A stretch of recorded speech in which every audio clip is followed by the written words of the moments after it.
तुम्हें पता है Indore cleanest city of India है। यहाँ सरकार ने सख्त मना किया है कि तुम चिप्स खा के रोड पे पैकेट नहीं फेंक सकते। तो लोगों ने पैकेट खा के रोड पे चिप्स फेंकना चालू कर दिया। और इंदौर क्लीनेस्ट से ये पता किसने लगाया है? क्योंकि ऐसे तो किसी के दिमाग में नहीं आ सकता कि इंदौर में कूड़ा कितना होगा। तो अगर अभी तक तुम्हें समझ नहीं आया तो मैं इंदौर से हूँ। हाँ, ऐसे फालतू में तो किसी को शौक होगा नहीं कि चलो यार इंदौर की बेइज्जती करते हैं, और सिर्फ इंदौर की करेंगे। मन्नू, इस बार अहमदाबाद को बीच में मत लाना। इंदौर में कोई कुछ करता ही नहीं कि भाई गंदा हो जाएगा। तो वहाँ पे सब लोग सुबह उठ के ताला लगा देते हैं और दूसरी सिटीज चले जाते हैं कचरा करना। तुम अभी जाके देखोगे इंदौर पे ताला लगा हुआ रहेगा। यहाँ तुम किसी का गला काट दो कोई दिक्कत नहीं, लेकिन काटने के बाद उसे गीले कचरे और सूखे कचरे में ध्यान से डालना।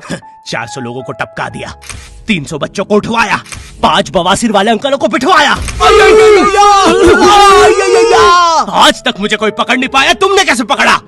वो आपने ये गीला कचरा सूखे रहने दीजिए, मैं देख लूंगा। तो मैं इंदौर के एक पास वाले गांव खिड़किया में रहता हूँ। खिड़किया इतना छोटा गांव है, वहाँ एक वाईफाई नेटवर्क में पूरा गांव कवर हो जाता है। इनफैक्ट खिड़किया नाम भी उस वाईफाई नेटवर्क का ही था, तो गांव वालों ने सोचा यही रख लेते हैं। तो अभी खुद का चला लॉ हो गया मेरे गांव का नाम। किसी ने वो वाईफाई हैक कर लिया है। इतना छोटा गांव है, तुम नॉर्मली भी चलोगे तो ऐसा लगेगा कि 80 की स्पीड पे जा रहे हो। चीजें इतनी तेज साइड से निकलती है। भाई यहाँ इंसानों के लिए स्पीड ब्रेकर्स लगे, और भगते समय तो हेलमेट पहनना पड़ता है। मेरे गाँव में लौंडे लड़के बोलते अपनी लोकेशन भेज, फिर उन्हें पता चलता है वो ऑलरेडी लोकेशन पर ही है। यहाँ जितने लोग हैं उससे ज्यादा तो दिल्ली में लड़कियों के मेल बेस्ट फ्रेंड्स होते हैं। इतना खाली गांव है, लोग अपनी ही गुंजी हुई आवाज से बात कर रहे होते हैं। भाई मेरा गांव मैन वर्सेस वाइल्ड के एक एपिसोड तक में है। दोस्तों, मुझे नहीं पता मैं ये कहाँ आके फंस चुका हूँ। मुझे तो ये भी नहीं लगता कि मैं यहाँ से जिंदा वापस जा पाऊंगा। यहाँ तो अपना मूत भी चैन से नहीं पीने देते लोग, वो भी आकर छीन लेते हैं। मेरे गाँव में हर जगह बेटी पढ़ाओ बेटी बचाओ लिखा है, जो की बेटियों से लिखवाया उनके स्कूल छुड़वा के। इतने अंगूठा छाप लोग पढ़ लिखने के बाद भी पेन से अंगूठा बनाते हैं। हाँ, पेन से फिंगरप्रिंट बनाने की कोशिश करते हैं। इनके सामने लड़की भी घोड़ी बनेगी तो उसे भी चराने ले जाएंगे। इतने गवार मेट्रो की पटरी पे हक देते हैं। भाई मेरे गांव में जब अंग्रेज थे तब गुलामी भी वही करते थे, क्योंकि तुम ये गांव वालों से कुछ नहीं करवा सकते। यहाँ 3-3 दिन तक बिजली नहीं आती है, लेकिन फिर भी कोई खंबे से चिपक के मर जाता है। यहाँ पे एक 10th क्लास की कोचिंग थी, और भाई ये कोचिंग पूरी प्रॉपर थी। वो तुम्हारे मोहल्ले की ट्यूशन जैसी नहीं, जहाँ वो बालों में टावल बांधकर निक्कर स्लीपर में एक दीदी तुम्हें पढ़ाती थी। वो दीदी के घर पे इतने सारे बच्चे आते थे पढ़ने, दीदी को पता ही नहीं कौन क्या है। दीदी छोड़ो, बच्चों को नहीं पता टीचर कौन है। एक बच्चा पढ़ाई में अच्छा है, सब लोग उसको ही टीचर समझ रहे हैं। वो बच्चे ने अपनी अलग कोचिंग खोल रखी है बीच में, वो नए नए टीचर्स लेके आ रहा है। स्टूडेंट्स, ये है मिस्टर अब्राहम जी, अब से आपको केमिस्ट्री यही पढ़ाएंगे। वो दीदी के घर में दीदी से ज्यादा सक्सेसफुल हो गया है। दीदी अभी भी एक कमरे में है, उसने दूसरे कमरे में बिल्डिंग बना दी है। इतने छोटे छोटे बच्चे कोचिंग जाते हैं आजकल, और वो बेचारे आज और कल ही जा पाते हैं, क्योंकि परसों तो उन्हें कोई ओमनी वैन में पकड़ के ले जाता है। इतना कंपटीशन आ गया है, बच्चे 6वीं 7वीं छोड़ के यूपीएससी प्रिपरेशन कर रहे हैं, और वो फिर भी फेल हो जा रहे हैं। हाँ, क्योंकि यूपीएससी वाले उधर 6वीं 7वीं के क्वेश्चन पूछ रहे हैं। एक क्वेश्चन था यूपीएससी का कि तुम कितनी बार 100 में से 10 माइनस कर सकते हो, और आंसर है एक बार, क्योंकि फिर तुम 90 में से 10 माइनस कर रहे हो। ये एग्जाम से आईपीएस पुलिस ऑफिसर बनते हैं। अब समझ में आ रहा है देश में इतना क्राइम क्यों है। आधा क्राइम तो आईपीएस वाले ही कर रहे हैं एग्जाम वालों को मार के, कि सालों 17-17 घंटे पढ़ा के ये पूछ रहे हो। तो मेरे गांव में जो कोचिंग थी, भाई उसका सर 10th पढ़ा के सन की हो गया था, क्योंकि भाई उसकी जिंदगी 10th की लूप में फंसी हुई है। उसकी 10th खत्म होते ही फिर चालू हो जाती है। बच्चों के मम्मी पापा उन्हें 10th के बाद कंप्यूटर गिफ्ट करते हैं। सर के पास 70 कंप्यूटर हो गए हैं। हाँ, उनके मम्मी पापा आज तक गिफ्ट कर रहे हैं, और वो भी उस जमाने का विंडोज XP। सर बेचारा सारे कंप्यूटर जोड़ के GTA 5 खेलता है।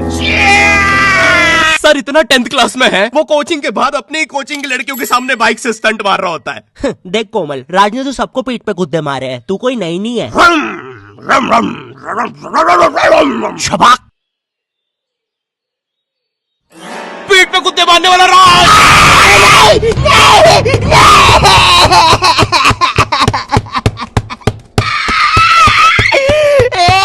मेरी कोचिंग के बाहर हर साल एक बड़ा सा बैनर लगता था, उस पे जिस बच्चे के 90% बनते हैं उसकी बड़ी सी फोटो लगती है, और जिसके 60% बने हैं वो बड़ी सी फोटो लगा रहा होता था। वो 60% वाले बच्चे की इतनी सी फोटो आती है कोने में, वो भी खिल्ली से कूटी हुई। हाँ, बैनर के बाकी कोनों को ग्लू से चिपकाया है, बस इसकी फोटो पे खूंटा ठोक रखा है। और हर कोचिंग में ना एक पैटर्न जरूर होता है कि आगे वाले बच्चे का तो कंफर्म है, वो तो टॉप करेगा ही करेगा। उसकी तो हाथों की रकीलों तक में 96% बना है। मुझे दिखाया उसने, मैं डर गया, बाद में ट्यूमर निकला वो।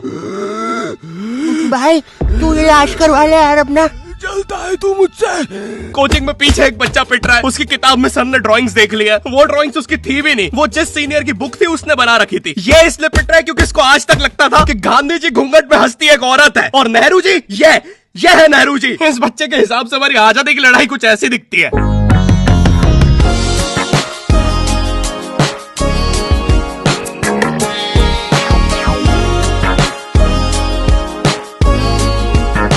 फिर आते हैं हमारे बोर्ड एग्जाम्स। बोर्ड एग्जाम्स मिलते हैं हमें डिफरेंट सेंटर। प्राइवेट स्कूल के बच्चे जाते हैं गवर्नमेंट स्कूल में और गवर्नमेंट स्कूल के बच्चे जाते हैं प्राइवेट स्कूल में।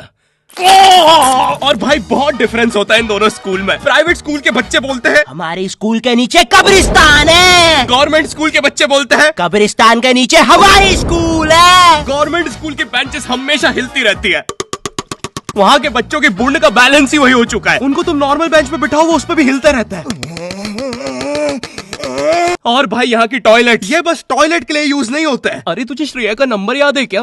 चल मेरे साथ। कहाँ? अरे बाबा यहाँ तुझे किसी भी लड़की का नंबर मिल जाएगा। श्रेया अग्रवाल, श्रेया बंसल, श्रेया शर्मा, श्रेया राजा ने मिल गया। अरे लेकिन ये तो बंद है। अरे तो टेंशन की क्या बात है, इधर आइए ना, इधर बाकी नंबर भी है, चेक करिए। श्रेया जियो, श्रेया एयरटेल, श्रेया आइडिया। हेलो श्रेया। हाँ बोल।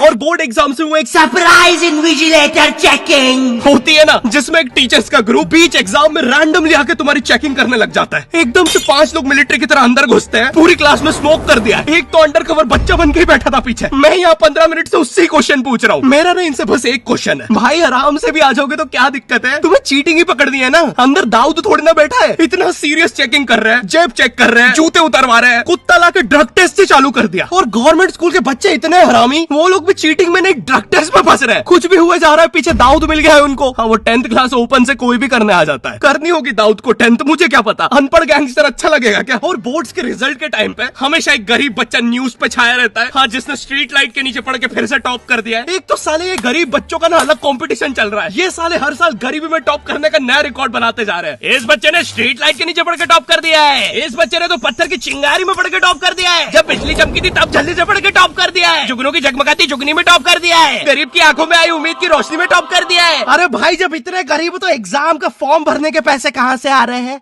अब इसकी जो जल रही है उसमें भी पढ़ के टॉप कर दिया है।